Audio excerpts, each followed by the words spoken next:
आदाब और नमस्कार। आप देख रहे हैं बेंगलुरु अखबार।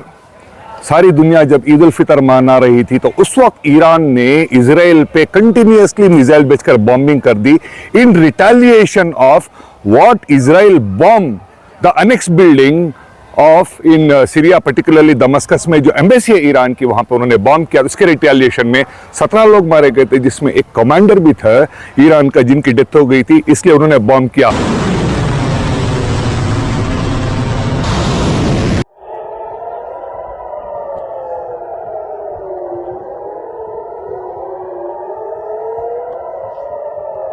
ये शुरू हुआ सिलसिला पिछले साल अक्टूबर 7 से, जब हमास पर हमला कर दिया था इजराइल ने। वहां से नॉन स्टॉप जो चल रहा है, इस इंटरनेशनल सब्जेक्ट पर बात करने के लिए हमारे साथ कर्नाटका के एक रिनाउंड शख्सियत है, तो पूरे इंडिया के नेशनल चैनल्स पे आते हैं, जिनका नाम शरियार खान है। He is a political analyst, he is international statesman as well. Let's talk to him. Sir, welcome to Bengaluru Akhbar after very long time. Hope you are doing good.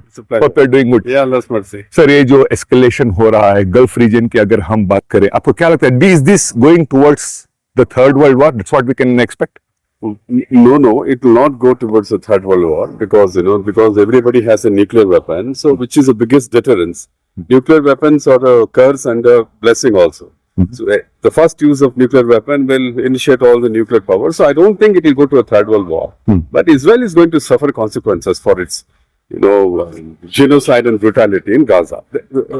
Israel started off by with a lot of sympathy after the October 7 bombing, but it has lost all that sympathy. No country in the world, except perhaps US, has any sympathy towards Israel. In fact, its objective now has become counterproductive, with even European countries opposing the kind of atrocities they are, heaping on the harm, the completely harmless Gazans. Okay. So I think it's a counterproductive war. Okay. The sad thing is that, I wish the Arab countries would have responded more promptly with little bit of more belligerence. Instead, the sad thing, Saudi Arabia has hosted Shakira's concert. Yeah. It has hosted sounds from extravagant musical extravaganza when Gazans are dying, in thousands. That I think is. So this is a question. This is a question the entire Muslim community of the world is asking. When the children are suffering in Gaza, Saudis were celebrating their musical events and all those things. Second important thing I want to ask you is, we have this international bodies like the United Nations Organization, National Human Rights Committee. We have United Nations Security Council. So many we have. What is their job? They're not able to stop this Israel menace. People, as a student of international relations, they are toothless bodies. They are titular bodies. Whatever they say is only symbolic. In fact, many times in the Iraq war, Bush openly told the UN that either you are with us or you are irrelevant. Okay. So these bodies don't carry much weight. They are more symbolic. Even the International Court of Justice, they are just international bodies established or created or post World War I, World War II. So their say hardly matters, Ashok sir. Yeah, sir. अगर हम Iran और Israel के relation को बात करें तो 1948 में जब पहली बार इजराइल बना था, तो Iran was one of the country to recognise it as a state. After 1979 वहां पे the relation started souring. That's a very good question. Yeah. After the independence of Israel, Iran's diplomacy towards Israel was ambivalent. It was neither good nor bad. They accepted de jure the Israeli state. But in 1953, there was a coup d'etat, where the US and European powers established Pahlavi dynasty, which was pro-US and pro-Western.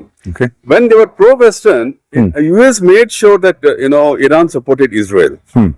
Till 1979, the Pahlavi dynasty was very supportive of Iran, and Iran was very supportive of this Iranian regime. In 1979, after the Shah revolution, Shia theocracy came to power. Even then, Ashok sir, will be surprised, in the Iraq-Iran war, Israel supported Iran clandestinely against Iraq. Absolutely. Because the doctrine, there is a doctrine in Israel called as the reverse peripheral doctrine. That was devised in such a way that Israel would not associate with the Arab Muslim states, but the non-Arab Muslim states like Turkey and Iran. Okay. To enforce that doctrine, which is called the peripheral doctrine, Israel actually supported Iran. Not many people know this. Okay. Sir, now in this conflict, what is happening? We are seeing one country that's called Jordan. The premier of Jordan, the king of Jordan's name is circulated as a traitor of Muslim community in the world because he gave the airspace to Israel to contain Iran. How do you see this? He is indeed a traitor of, the Islamic community, because you should remember that even during the Second World War, it was his cousin who was the mayor of Mecca who invited the Britishers to come and occupy. These people, Husseins, were actually, they claim ancestry from Prophet Sallallahu Alaihi Wasallam. But his cousin in Mecca had actually went against the Ottoman Caliph and invited the Britishers. So I'm not surprised. I'm not at all surprised. In fact, look at what Saudi is doing. Look at what UAE is doing. When Gazans are burning and being killed, murdered. Yes. They invited our Prime Minister. I'm not speaking against the Prime Minister. That was hardly an occasion to invite the Prime Ministers to inaugurate a temple. Okay, sir, yesterday one statement has been issued by Joe Biden's office. They have said that if Israel is going to war with Iran, it's not going to stand with Israel, is what the statement of US, that's a surprising one. How do you see this? No, finally Biden realizes that, Israel has become the loose cannon. It's become a cancer in that area. If it is left with this unbridled power, it will definitely score a self-goal, which is not good even for America. Imagine a scenario where finally when the entire Arab nation and the non-Arab Arab nations like Turkey, Iran, pouncing upon Israel. And it will completely change the geopolitics of the region. Gaza ki baat kare, more than 1 million has been displaced. Every now and then hundreds and hundred children are being massacred. Why the world is not seeing as a human genocide? Why the Israel is not being declared as a terrorist organization? For defending Iran, everybody calls Iran or Palestine, they are called as a terrorist. Example देता हूं sir आपको, Russia की और Ukraine की जो वार होती है, अगर यूक्रेनियन अपने हाथ में बंदूक लेता है तो वो कहते हैं वो डिफेंस में लड़ रहा है, सिपाही है. वही कहीं यहाँ पर अफगानिस्तान में कहीं बात है तो उसको टेररिस्ट जिहादी कहा जाता है. There is something called as the theory of class of civilization. This has been happening in time of crusades, where Christians and Muslim civilizations have been at conflict. This is a continuation of the clash of civilization as enunciated by Mr. Hottington. So whenever there is a clash between a Muslim country and a non-Muslim country, the first thing that happens is we are labeled as terrorists. This happened even in Sri Lanka. Thousands of Muslim militants came, they even assassinated Rajiv Gandhi, but none of them called them Hindu terrorists. So this is a phenomena. This is a wider conspiracy of Western nations. Sir, अगर हम India की बात कर लें, जो Muslim community को जिस तरह से सप्रेस, उसके बारे में आपसे बात करने से मोदी सरकार सीए लेके आती है. उनका कहना है people who oppress the minorities of Afghanistan, Pakistan, Bangladesh, उनको हम इंडिया में सिटीजन मुस्लिम, क्योंकि ये ऑलरेडी मुस्लिम. अगर ऐसी बात है तो म्यांमार में भी माइनॉरिटी मुस्लिम से सफर किया है, श्रीलंका में सफर किया है. उनके बारे में से सोच के वही Muslims are being targeted entire world like this. Are our Muslim leadership being failed and across the world? Muslim leadership failed? That is the last part of your question was very true. Yes, of course, Muslim leadership has failed everywhere, including India.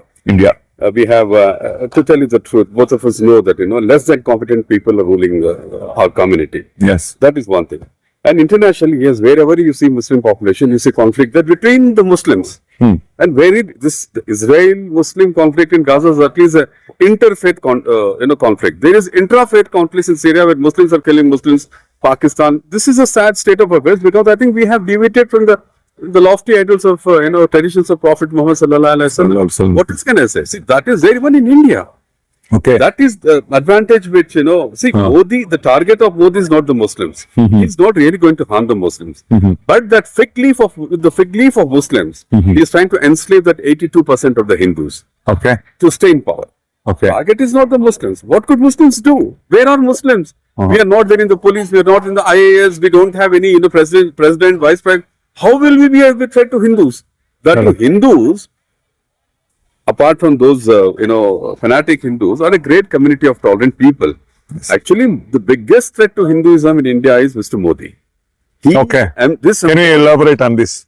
Yeah, Hinduism, the ethos of Hinduism stand for tolerance, mutual accommodation. In Hinduism, we have atheists as Hindus. Buddha, Jain was an atheist, but still they were Hindus. In fact, Buddha became an avatar of Vishnu, and that is called the Sarvadika school. Then there is Vaishnavites, Shaivites. Anobhadra Ratoyantu Vishvate. Let the noble thoughts come on the side. This is the philosophy of Hinduism. What is Modi doing? He is not allowing any noble thoughts to come from any side. He is turning Hindus into weaponizing Hindus into a militant force. Mm-hmm. So he's completely against the ethos, ideals of what Hinduism stands for. Sir, yesterday I was listening to Russian President Vladimir Putin's speech. His spokesperson was saying, if at all by any chance US takes the side of the Israel in war against Iran, then one side will have NATO, US, G7, all this, and the other side we'll see North Korea, Iran, Russia, and all those things. Where does the word, is it all the fight for the oil or resource? What exactly it is, sir? Ultimately, my belief, my research says that, everything stands on money, commerce and power. Commerce and power. Yes, if there is an axis of US and Israel, there's and the European Union, NATO, there's bound to be a counter axis of China, Iran and Russia. Okay. This is how geopolitics play. There are 4 world wars in the annals of recent modern history. World War I, World War II, Cold War, then War on Terror by Bush. This is going to be the 5th World War. 5th World War. It will be undeclared. Like Modi is having an undeclared emergency in India. It will be undeclared, but it will still be a 5th World War, this is the inception of the 5th World War. Yeah, God forbid if unfortunately if the war happens, escalates, what will be the stand of India according to what do you think, Indian policy? The good thing about Because it is good with both Iran as well as Israel, Indian government. The good thing about India is you have to give devil its credit. Modi has waded into troubled waters when Ukraine war happened. US had openly declared that it could impose sanctions on all those countries that deal with Russia, but India was an exception. Okay.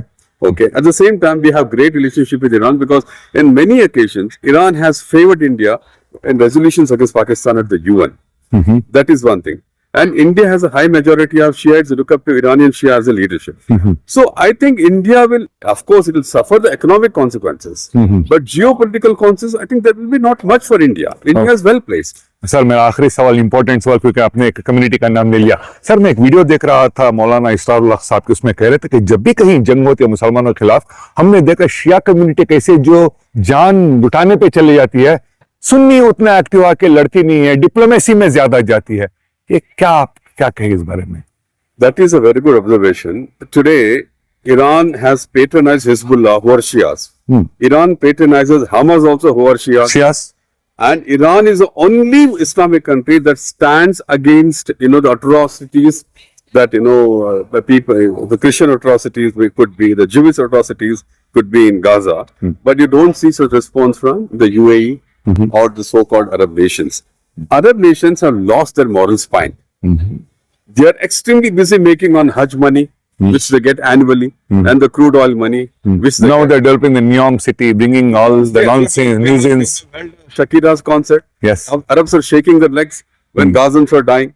Arabs organize that soundstorm. What is the need when there is such a huge tragedy being played out in the neighborhood?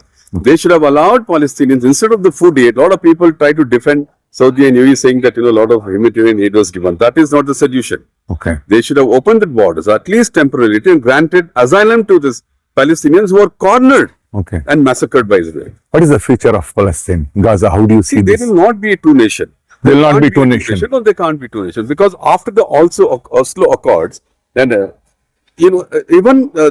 Oslo Accords explicitly stated that Israelis cannot go and settle in Palestinian areas. But after that, there are about Sir, PLO chairman that time Yasser Arafat has signed a treaty that somewhere down the line they will be making two-state. No, they will not. They can't make because in the entire Palestine, the Israeli settlements have increased and they're not going to let that go. And even if you see the geography also, somewhere they are placed this side, that side, 3 different corners they are placed, not together. The city division which happened in 1948, there is nothing left of Palestine for two nation.